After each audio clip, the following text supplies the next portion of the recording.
여러분, 미래에는 이런 상품이 나온다고 합니다. 이미 연구에 들어갔고 실현 가능성이 높은 것을 예견하고 있습니다. 예를 들면 브로콜리 몇 조각하고 사과 주스 한 잔 마시게 되면 간단하게 악성 종양, 암을 예방할 수가 있다, 이런 상품이고요. 그리고 아스팔트에서 꽃과 나무가 자라날 수가 있고, 상가들에 있는 나무들을 플라스틱을 거른 삼아 줬는 데에 잘 자랄 수가 있는, 그리고 시각장애인들이 시력을 회복해서 앞을 볼 수가 있고, 여러분들이 쇼핑하러 가게 됐을 때 쇼핑 도우미가 여러분들의 몸에 모자란 영양소를 파악해서 권할 수가 있는, 그리고 어디에 상처나게 됐었을 때 간단하게 밴드를 맡으면 거의 즉시 날 수가 있는, 그리고 자동차 배기구에서는 전혀 공해 물질이 나오지가 않는 그런 상품들, 그리고 지금도 어느 정도 실현 중에 있지만 자동차 스스로 다 운전을 할 수 있고, 외국어를 배우지 않아도 의사소통에 전혀 문제가 없는, 공부하기 싫은 학생들이 좀 좋아할 수도 있겠네요. 그런 시대가 올 수가 있고, 테러, 화재, 산불 같은 위험이 없어지고, 석유나 가스 등이 필요하지 않아도 그것을 통해서 어떤 에너지를 생산하지 않아도 냉난방이 가능할 수가 있는 제품들이 나오고요. 치매와 같은 불치병을 미리 예방하거나 간단히 치료할 수가 있는 그런 제품들이 지금 개발 중에 있대요. 2005년도 노벨 물리학상을 수상한 테오도로 헨슈 교수, 독일 교수인데 세상을 뒤집는 100가지 상품이라고 하는 것을 발표한 적이 있습니다. 현재 지금 독일에서는 의학적으로, 그리고 영양, 환경, 에너지, 컴퓨터, 안전, 건축, 교통 등의 8개 분야 가운데 100가지 제품을 선정해서 상품을 개발 중에 있다라고 하는 것이요. 그래서 좀 더 편하게, 좀 더 빠르게, 좀 더 깨끗하게 살 세상이 다가오고 있다, 그들은 그렇게 얘기를 해요. 그러나 꼭 낙관적이지만은 않은 이유가, UN 환경계획의 제4차 환경보고서를 보게 되면 지금 지구상에 있는 생물들이 멸종위기 가운데 몰려있는 종들이 몇 가지가 된대요. 그래서 5대 멸종이 지구상의 사건 가운데 일어났는데 자칫 눈앞에 6대의 대멸종 사건이 일어날 수가 있는 징조들이 만연하고, 지금 현재 양서류의 30% 이상, 포유류의 23% 이상, 조류의 12% 이상 멸종 위기에 놓여 있다라고 발표를 한 적이 있습니다.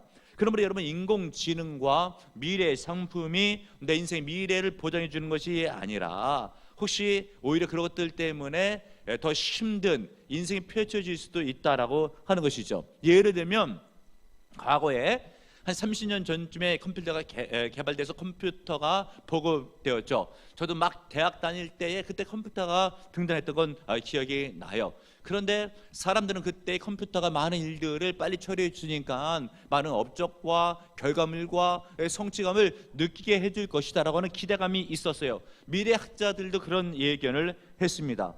그런데 결국 이 컴퓨터 때문에 많은 성취감을 누리고 있느냐라고 할 때 의문이 들죠. 오히려 여러분, 컴퓨터 주된 지역인, 개발하고 연구한 지역인 미국의 실리콘밸리라고 들어본 적이 있으시죠? 그곳에서 하루에 여러분 사람들이 얼마나 일을 많이 하는가를 보게 되면 컴퓨터가 많은 것을 빨리 처리해 주니까 일이 신속하게 끝날 것 같아도 거기는 주 5일제 근무가 확실하게 실현된 지역이잖아요. 토요일하고 주일은 근무를 안 해요. 그 월요일에서 금요일까지 주당 70시간을 일하는데 n분의 1로 하루를 나누게 되면 하루에 14시간 일을 하는 거예요. 컴퓨터가 많은 속도로 일을 처리해 주는데도 불구하고 일감은 더 늘어나고 있더라라고 하는 것이죠. 그 실리콘밸리에서 가까운 스탠퍼드에서 한 젊은 대학생이 죽었어요. 남자 대학생이. 그 사연을 알고 이렇게 파악하고 연구해 보니까 2주일 동안 거의 먹지를 않고 잠도 자지 않고 하루에 20시간 이상 계속해서 컴퓨터 작업을 하다가 그만 지쳐서 사망했다라고 하는 보고가 있습니다. 과연 누구를 위한 컴퓨터인가라고 하는 것이죠.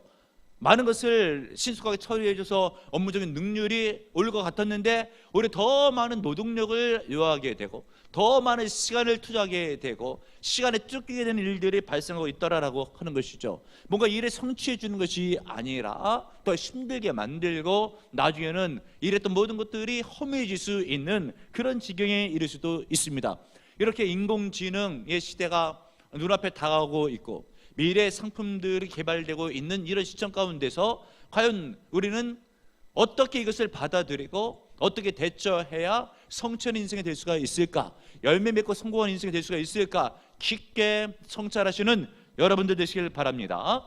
특별히 여러분, 세상 사람들은 새로운 신간 서적들이나 아니면 새로운 정보들을 통해서 대처해 나가려고 하고 있지만, 우리들은 영원히 변하지 아니하는 진리인 하나님의 말씀에 인생의 답을 얻으시는 여러분들 되시길 바랍니다.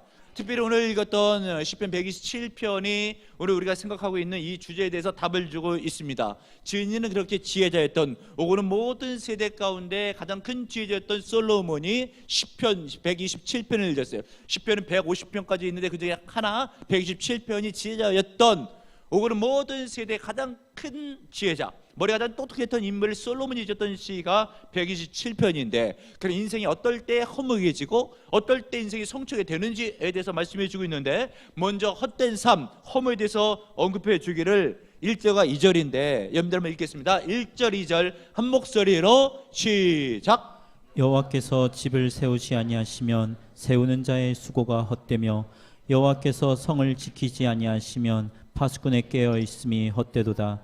너희가 일찍이 일어나고 늦게 누우며 수고의 떡을 먹음이 헛되도다. 그러므로 여호와께서 그의 사랑하시는 자에게는 잠을 주시는도다. 아멘. 이 저자가 누구라 그랬어요? 솔로몬. 솔로몬은 당대의 가장 큰 지혜자예요. 가장 큰 학식과 지식을 가졌던 인물이고요. 그는 자기의 궁궐도 졌고 성전도 졌어요. 어마어마한 건축물을 지었던 사람이에요. 모든 영광과 부와 명예를 거머쥐었던 인물이에요. 그랬던 그가 성공했다라고 말해야 되는데 허무하다라고 이야기를 해주고 있어요. 그래서 읽었던 1절 2절에 보게 되면 헛되며 또 헛되도다 라고 하는 그 단어로 문장을 매듭짓고 있는 거예요. 성공한 듯 보이나 스스로 이야기할 때 헛되다라고 하는 것이죠. 여러분, 가만히 생각해 보게 되면 과거에 정치계에서 최고 지도자로 있었던 대통령도 자살한 적이 있죠. 재계에서 아주 유명했던 재벌이 자살한 적이 있어요. 그리고 그렇게 유명했던 탤런트, 또 가수 가운데서도 자살한 사람들이 있습니다. 세간에서 볼 때는 저 사람 성공했다, 어떻게 하면 저 사람처럼 그렇게 열매 맺는 성공적인 인생을 살 수 있을까라고 하는데, 정작 본인들은 자살로 인생을 매듭질 때에 과연 그들의 인생이 성공한 인생, 열매 맺는 인생이라고 누가 말할 수가 있겠느냐라고 하는 것이죠. 좌절의 삶이요, 절망의 삶이요, 헛된 삶이 될 수가 있는 거죠. 이런 공통적인 헛된 삶의 정체를 파악해 보게 되면 공통적인 특성이 있는데 딱 나와요. 무엇인가? 그 삶에 하나님이 없는 게 문제예요. 잘 보십시오. 하나님을 제대로 믿는 사람은 절대 그러질 않아요. 그러나 인생을 살 때 하나님 없이 자기 힘으로, 내 노력으로, 내 머리로, 내 열정으로 뭔가 이루어 보려고 하고, 가정도 내 힘으로 읽어가요, 사업도 그래요, 성업도 그래요, 자기 힘대로 하는 거예요. 나름대로 된 것 같으나 결과적으로 보게 됐을 때에 잘 안 될 수가 있고, 돼도 다른 쪽에 허무한 일이 생기게 되면 인생 누가 성공이라고 말할 수가 있겠습니까? 여러분, 오늘 성경 본문에 지었던 솔로몬을 보게 되면 정말 학식과 지식이 대단한 사람이고, 그는 건축물에 있어서도 뛰어나서 7년 동안 성전을 지었고 자기 궁전을 위해서 13년을 지었어요. 당대의 어마어마한 건축물을 그가 지었단 말이죠. 그리고 머리가 워낙 뛰어나게 좋았기 때문에 전쟁을 하게 됐을 때, 여러분, 과거에 오래된 영화를 보게 되면 오랜 시점, 과거로 돌아가서 뭐 중세 시대, 뭐 이때를 다루는, 아니면 그 이전 시대를 다루는 영화를 보게 되면 성곽, 성읍을 점령할 때 어떻게 해요? 군사들이 떼를 지어가지고 앞에 큰 나무를 가지고 문을 부숴가지고 들어가잖아요. 그러면서 그 성읍을 점령하는 그런 영화들을 간혹 보잖아요. 솔로몬 시대 때에도 그렇게 한 도시 내지는 성읍을 점령했던 시대였기 때문에 솔로몬이 머리가 워낙 뛰어났어요. 그래서 성문을 만들 때에 사중문으로 만들었어요. 처음에 문을 열고 들어올 때 이미 몇백 명이 죽으면서 열립니다. 그래서 그렇게 희생을 거치면서 성문을 열었어요, 군사들이. 그런데 성문이 또 딱 나오는 거예요. 어떻게 해요? 이기려면 부시고 들어가야죠. 또 몇백 명이 희생하면서 부시면서 성문을 열고 성문을 찾으려고 했는데 보니까 성문이 또 딱 버티고 있어요. 언제까지 해야 될지도 몰라요. 안 되겠다라고 포기하면서 돌아가곤 했어요. 솔로몬은 이렇게 해서 자기가 성읍을 지킬 줄 아는데 결국 나중에 그 성읍도 멸망당해요. 그러니까 솔로몬이 이야기할 때 아무리 지혜롭게 사람이 든든하게 지킨다 하더라도 하나님께서 돌봐주지 아니하시면, 은혜를 허락해 주지 아니하시면 헛되고 헛된 것이 인생이다 라고 하고 있어요. 그러면서 2절을 보게 되니까 너희가 일찍이 일어나고 늦게 누우며 수고의 떡을 먹음이 헛되도다. 여기 수고라고 하는 것은 인생의 노력을 뜻하지만 이 성경 히브리어 말에서는 수고라고 하는 뜻이 고통이라는 뜻도 같이 동반하고 있어요. 아침에 일찍이 일어나서 저녁에 늦게 눕게 되는 것이 생업을 위한 수고라고 말할 수도 있겠지만 고통 그 자체가 될 수도 있다라고 하는 것이죠. 한번 인생을 성공시켜 보려고 가정을 지키고 생업에 힘을 쓰고 앞날의 성공을 위해서 열심히 분주하게 노력을 하는 모든 것들이 수고지만 다른 말로 바꿔 얘기하면 고통일 수가 있더라. 성공인 것 같지만 나중에는 헛된 일일 수가 있더라 라고 하는 것이죠. 유명한 영화 감독이었던 조지 루커스가 인생을 마치면서 자서전을 낼 때에 그는 억만장자이었고 30년 동안에 자기의 모든 삶을 평가하면서 내었던 자서전에 이렇게 맨 마지막 문장을 기록하고 있어요. 나는 쉴 줄도 모르고 열심히 성공을 위해서 달려간 인생을 살았다. 자신이 무엇인가를 이루어야 된다고 생각하여 나는 불철주야 뛰는 인생을 살았다. 그리고 억만장자가 되어 그렇게 되기 위해서 바친 모든 일생을 나는 살았다. 그 결과 나는 아내와의 관계를 잃어버렸고 자녀 간의 사랑도 포기해버렸고 결국 나는 슬픔과 좌절을 심으며 내 인생 마지막에 참 비참한 삶을 살아가고 있다. 그게 결론이에요. 뭔가 해낸 것 같았어도 비참한 인생으로 끝났다라고 하는 것이죠. 오늘 성경 본문에 솔로몬의 외침도 그래요. 나만큼 공부를 많이 한 사람이 있으면 나와봐라. 나만큼 건축에 대해서 많이 해보고 아는 사람이 있으면 나와봐라. 나만큼 큰 업적을 이룬 사람이 있으면 나와봐라 라고 하는 것이요. 이 모든 것을 다 이루어 놓아도 하나님께 영광이 되지 않고 주께서 인정하지 아니하면 모든 것이 다 헛된 삶이다 라고 기록하고 있어요. 여러분 혹시 우리가 예수를 믿으면서 헛된 삶이라고 말했던 솔로몬의 그것을 잡으려고 어떻게 한번 내 힘으로 한번 해보려고 하는 사람 있지 않습니까? 헛되되는 거예요. 여러분 해봤는데 소용없다는 거예요. 후회만 된다는 거예요. 왜 그런 인생을 살아요? 성경이 말씀해주고 있잖아요. 성공하는 인생, 참된 인생을 살라라고 하는 거예요. 그런 인생은 어떤 인생인가? 2절 하반절에 보세요. 그러므로 여호와께서 그의 사랑하는 자에게 잠을 주시는도다. 얼마나 대조적으로 달래요. 앞에서는 분주하게 일을 하는데도 헛되고 뒤에서는 잠을 자는데도 복을 받아요.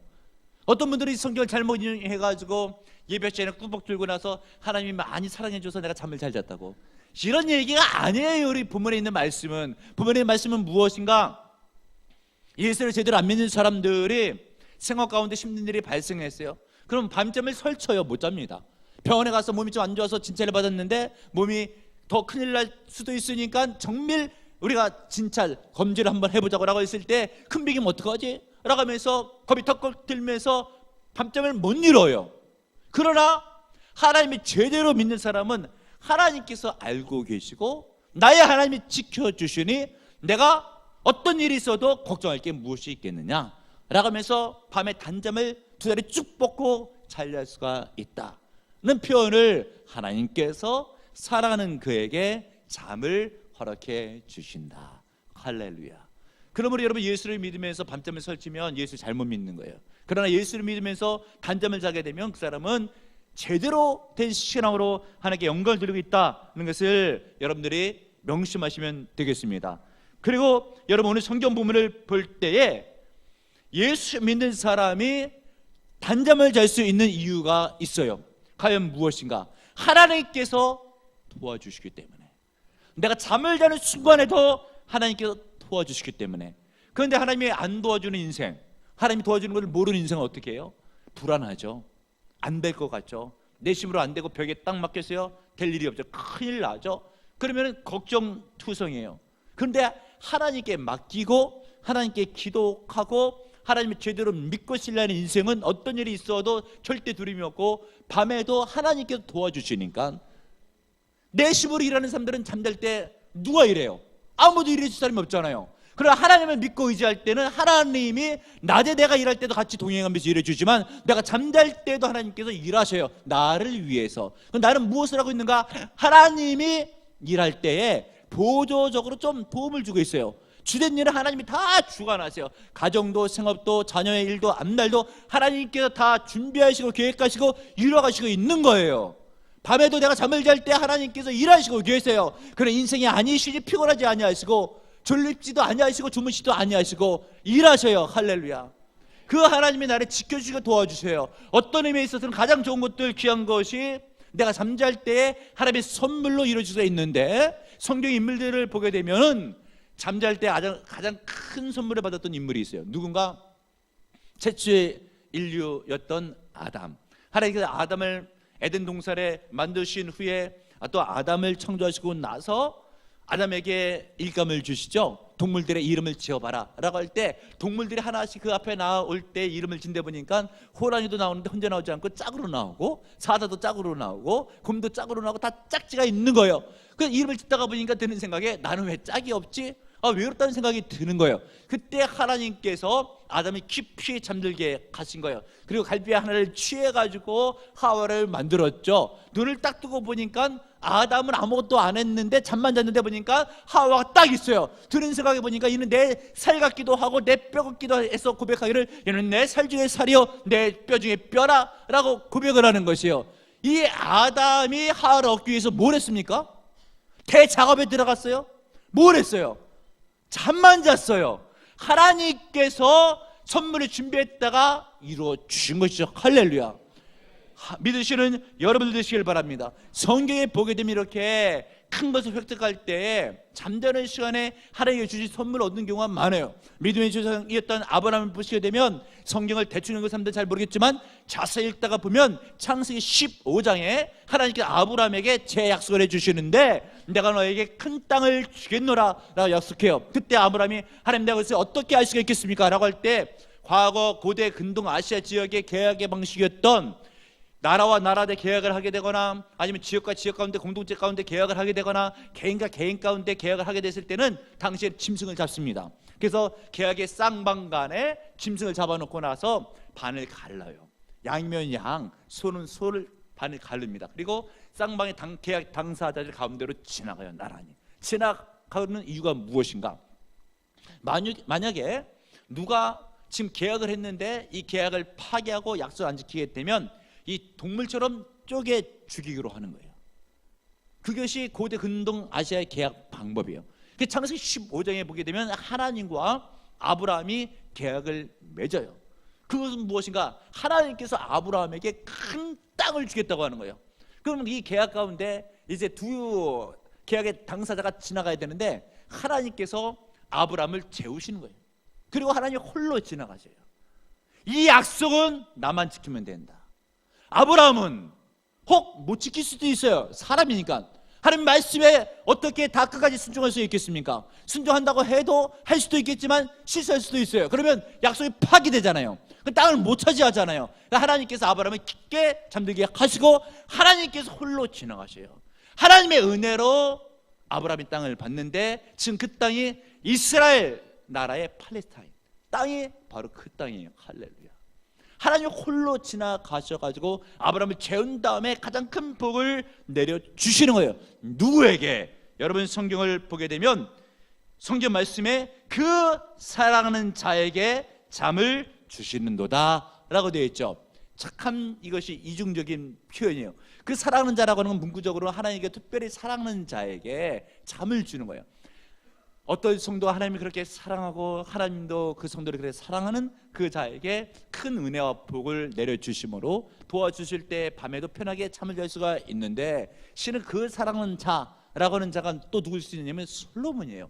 솔로몬의 이름을 성경에 보게 되면 여디디야라고 표현된 곳이 있어요. 여디디야는 하나님이 사랑하시는 자라고는 뜻이에요. 그런 하나님이 사랑하는 솔로몬에게 잠을 주는 거예요. 솔로몬이 생각했을 때에 내가 내 힘으로 뭔가를 이뤄보려고 했을 그때는 하나님 없이 이뤄보려고 했을 때는 헛된 삶이었지만 하나님을 사랑하고 하나님이 나를 사랑했을 때 하나님께 잠을 주시는 바로 그때는 성취하는 삶, 이루는 삶, 성공하는 삶이 되었더라라고 하는 믿음의 고백인 줄로 믿으시는 여러분들 되시길 바랍니다. 그러므로 누가 이루는 인생, 성공하는 인생, 성취하는 인생, 열매 맺는 인생이 될 수 있을까라고 했을 때 이 세상의 모든 관계 가운데서도 하나님과의 관계를 최우선시하면서 그 관계 가운데서 하나님을 최고로 사랑하고 하나님의 사랑을 듬뿍 받는 인생이 남는 인생, 성취하는 인생, 복된 인생인 줄로 믿으시는 여러분들 되시길 바랍니다. 그런데 대체적으로 인생을 살 때 뭔가 이루어 보려고 학원에 열심히 다니고 공부 열심히 하고 물론 필요해요. 일반 은총 가운데 모든 일들 노력하는 만큼 결과도 주어져요. 그러나 인생에 하는 일들은 말씀드린 것처럼 한계가 있고 벽에 비득힐 때도 있고 안 될 때도 있어요. 하나님께서 내가 잠자는 시간에도 도와주셔야, 그리고 전능하신 능력으로 나와 함께 해야 내 인생이 복될 수가 있는 거예요. 그럼 누가 그런 은혜를 받을 수가 있겠는가? 하나님의 사랑하는 관계 가운데 있는 자. 그렇게 되기 위해서는 내가 깨어서 무엇보다도 주 앞에 나아오기를 힘쓰고 예배를 사모하고 하나님을 참으로 예배할 뿐 아니라 그의 말씀에 순종하고 주 앞에 기도함으로 그의 관계가 온전해졌을 그때에 그 인생은 하나님이 도와주는 인생으로 반드시 이룹니다. 열매를 맺어요. 성취를 합니다. 믿으시는 여러분들 되시길 바랍니다. 그리고 또 중요한 것이 있어요. 하나님과의 관계가 최고로 중요한데 그 다음에 내가 어떻게 인생을 살아야 될 것인가? 다른 사람과 하나님의 관계도 중요하게 생각하는 사람, 깨닫는 여러분들 되시길 바랍니다.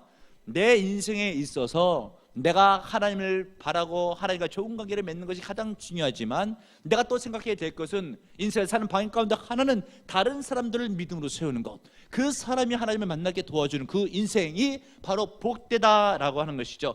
3절, 4절, 5절을 보시고요, 3절, 4절을 읽을 때 한 목소리로 시작. 보라, 자식들은 여호와의 기업이요 태의 열매는 그의 상급이로다. 젊은 자의 자식은 장사의 수중의 화살 같으니 이것이 그의 화살통에 가득한 자는 복되도다. 그들이 성문에서 그들의 원수와 담판할 때 수치를 당하지 아니하리로다. 아멘. 지금 보면 화살통에 화살이 가득한 자는 복되도다라고 하면서 지금 자식에 관한 이야기를 하는 것 같아요. 그래서 자식이 많으면은 그 자체가 복이다. 문구적으로 보면 그렇습니다. 이 성경 말씀을 어느 성도가 읽고 담임 목사님한테 가서 질문하기를, 목사님 성경에 이상한 곳이 있어요. 내가 자식이 5이 있는데 이 5을 학비를 대줘서 유학을 보내고 키워놨는데 그럼 복돼야 될 텐데 기업이 아니라 이 녀석들이 늑대가 돼가지고 계속해서 빼앗아 먹으려고 그런다고 하면서 성경이 이상하다라고 하는 것이에요. 여러분은 성경 본문에 있는 말씀을 이렇게 협소하게 협의의 의미로 파악할 것이 아니에요. 여기서 뭐 자식이라고 했다고 해서 집안에 있는 자식도 되지만 다른 말로 좀 바꿔서 영적으로 이야기하게 되면 제2의 세대 가운데 믿음의 자녀를 양육하라 라고 하는 말씀이에요. 믿음의 2세대를 양육해야 된다라고 하는 것이에요. 마음속에 있는 화살통에 내가 양육해야 될 사람들을 집어넣고 그들을 사랑으로, 말씀으로, 성령으로 훈련시키면서 세워가는 그 인생이 복되다 라고 하는 것이에요. 여러분, 우리 하나님께서 이것은 몸소 실천해 보이셨어요.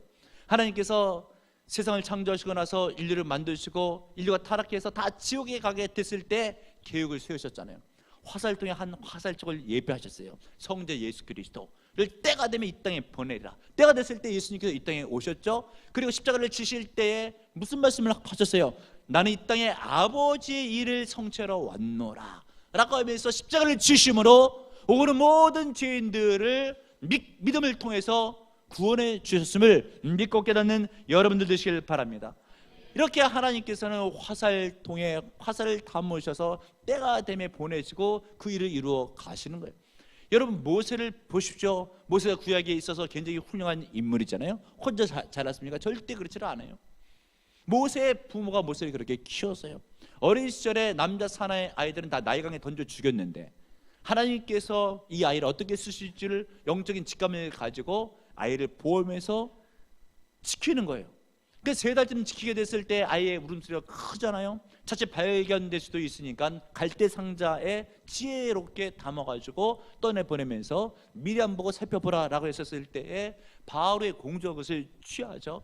그랬을 때 애를 보고 마음이 통할 때 미리암이 이야기를 하잖아요. 내가 젖이 남아도는 여인은 하나 있는데, 알고 있는데 내가 소개해 줄 거라고 했더니 당장 소개시켜 주라고. 그것이 모세의 어머니 요게벳이잖아요. 요게벳이 와서 다시 품에 안고 모세를 키울 때 어떻게 얘기했어요? 너는 하나님의 아들이다. 너는 하나님의 일을 해야 된다. 귀에 못이 박히도록 어린 그에게 하루에도 100번도 넘게 계속해서 젖을 먹이면서 들려줬을 거예요. 그래서 모세가 인물이 된 거예요, 여러분. 굉장히 중요한 것이에요. 내가 마음속에 누구를 담고 그런 믿음을 키운다, 믿음의 제2세대를 양육한다는 것은 중요한 것이에요. 그래서 여러분 모세를 보십시오. 대단한 일을 행했잖아요. 그래서 모세가 한계가 있잖아요. 원래 이스라엘 백성들이 출애굽했었을 때는 가나안 땅에 들어가기를 위해서 데리고 나온 거예요. 근데 모세는 홍해도 가르고 그 전에는 10가지 기적과 재앙을 일으키고 또 광야에서는 반석을 쳐서 물을 내고 되게 역사를 일으켰어요. 근데 가나안 땅을 눈앞에 두고 모세가 죽습니다. 이 백성들을 누가 인도할 거예요? 모세의 시종이었던 여호수아. 여러분, 모세가 기적만 일으킨 것이 아니에요. 홍해만 가른 것이 대단한 역사가 아니에요. 가만히 보면 40년 동안 자기를 수중 들었던 여호수아, 그를 키운 거예요. 믿음으로 양육한 거예요. 모세가 죽었을 때 남은 백성들을 이끌고 가나안 땅을 들어가서 전쟁을 치르고 그 땅을 차지해요. 누가? 여호수아가. 여호수아가 누구예요? 모세에게 훈련받았던 여호수아. 모세도 화살통 안에 화살촉인 여호수아를 담은 거예요. 할렐루야. 믿으시는 여러분들 되시길 바랍니다. 우리 예수님께서도 이 땅에 오셨을 때 많은 기적을 일으키셨죠. 병자들을 고치시고 오병의 기적을 일으키셨죠. 그러나 가장 큰 일은 무엇인가? 12명의 제자를 부르시고 3년 동안 훈육시키셨어요. 결과적으로 예수님께서 부활식전하시고 나서 그 12제자가 사방에 세계에 복음을 증거하게 됐을 때 그 복음이 한국에까지도 와서 오늘날 보라 비전기회가 있게 된 줄로 믿으시는 여러분들 되시길 바랍니다. 여러분, 바울 사도를 보세요. 바울이 수많은 지역 가운데 복음을 증거하면서 많은 교회를 세웠잖아요. 그래서 큰 일들을 한 것이 무엇인가? 디모데를 키운 거예요. 디모데가 수많은 일들을 또 감당하게 되는 거예요. 그러면 여러분, 우리가 인생을 살 때 성취하는 인생, 남는 인생은 무엇인가? 사람을 키워야 돼요. 믿음의 사람을 키우는 인생이 중요해요. 목사도 하는 목회의 업무 가운데 가장 내가 마음속에 두고 행하는 일은 사람을 키우는 거예요. 구역장, 교사, 중직자 등을 훈련시키면서 이번에 남성교제 MT 등을 훈련시키면서 믿음의 사람을 양육시켜서 그 사람으로 하여금 또 다른 사람을 양육할 수 있도록 화살통에 화살을 담고 그 화살촉이 힘을 발휘할 수 있도록 키우는 거예요. 믿으시는 여러분들 되시길 바랍니다. 그런데 세상에 있는 많은 사람들은 뭔가 이렇게 모으려고 애를 써요. 재산을 모으려고, 돈을 모으려고, 더 큰 아파트를 가보려고. 그러나 여러분, 창세기 11장을 봐요. 가장 큰 그 당시의 건축물이 바벨탑이잖아요. 바벨탑. 큰 건축물을 지어요. 그런데 11장에 보게 되면 다 무너집니다. 무너져요. 이 큰 건축물이 무너지는 바로 그때에 하나님께서 한 사람을 화살통에 담아요. 누구예요? 아브라함. 데라의 아들이었던 아브라함을 바벨탑이 무너질 때 하나님이 계획하고 아브라함을 부르시면서 창세기 12장에 나타나시면서 하시는 말씀이 너는 내가 지시할 땅으로 가라. 내가 너로 하여금 큰 민족을 이루게 하리라. 할렐루야. 믿으시는 여러분들 되시길 바랍니다. 그래서 솔로몬도 시편 127편을 보게 됐을 때에 집을 아무리 지어봤자 하나님께서 도와주지 않으면 무너지는 집이다. 그러므로 그런 헛된 인생을 살지 말고 화살통에 사람을 담는 것처럼 제2세대 믿음의 세대를 양육하는 것처럼 마음속에 품는 믿음의 사람이 있어야 된다라고 하는 것이죠. 이런 의미에서 여러분들은 누구를 품고 있어요? 누구를 키우고 있어요? 그냥 자식을 품고 이 자식 잘 되기 위해서 하는 것 말고 자식을 믿음의 사람을 키우는 사람의 일을 확장시키는 데 쓰임받을 수 있도록 여러분들이 마음에 담으면은 화살통에 화살을 담는 거예요. 자식만 믿음의 제2세대가 아니에요. 주변을 봐요. 많은 성도들이 있어요. 하나님의 성령으로 말씀으로 양육해야 될 사람들이 있어요. 그 사람들을 마음에 담고 있습니까? 그렇지 않으면 헛된 삶이 될 수가 있는 거예요. 그러나 복된 삶이 있죠. 성전의 삶이 있죠. 누구예요? 화살통에 화살을 담는 인생. 할렐루야. 믿으시는 여러분들 되시길 바랍니다. 그런 인생이 남는 인생, 이루는 인생, 복된 인생, 형통한 인생, 복받은 인생이 되는 줄로 믿으시는 여러분들 되시길 바랍니다. 그래서 오늘 성경 본문은 하나님을 신뢰함으로 밤에 담잠을 잘 수 있도록 평강의 은혜를 받고 그리고 그 무엇보다도 하나님의 관계가 최고로 중요하고, 더 나아가서 화살을 통해 믿음의 제2세대를 담는 사람이 있으면 그 사람 인생은 남는 인생, 복된 인생, 인생의 후반전에, 때로는 심판대 앞에 섰을 때에 착하고 충성된 종으로 발견되는 복된 인생인 것을 믿고 또 믿으시는 여러분들 다 되시길 주님의 이름으로 축원합니다. 주님, 우리 가운데에 뭔가를 얻으려고 분주하게 앞으로 달려가고 있는 인생들이 많이 있을 때에 무엇을 쫓아가고 있습니까? 재물 한번 얻어보겠다, 인생의 성공 한번 얻어보겠다라고 할 때 솔로몬은 이야기하기를, 나만큼 이룬 자가 있느냐? 나만큼 건축에 대해서, 또 재물에 대해서, 지식에 대해서, 업적에 대해서 성취한 자가 있느냐? 내가 보니 이 모든 것들이 헛되고 헛되며 헛되고 헛되도다. 오직 하나님을 의뢰하고 신뢰할 때에, 하나님의 사랑을 받을 때에, 하나님의 도우심을 받을 때에, 또 믿음의 제2세를 양육할 때 그 인생이 남는 인생이고 성취한 인생이고 복된 인생임을 깨닫게 하시고 주님만 의지하여 신뢰하여 승리하게 하옵소서. 축복하며 예수님의 이름으로 간절히 기도합나이다. 아멘.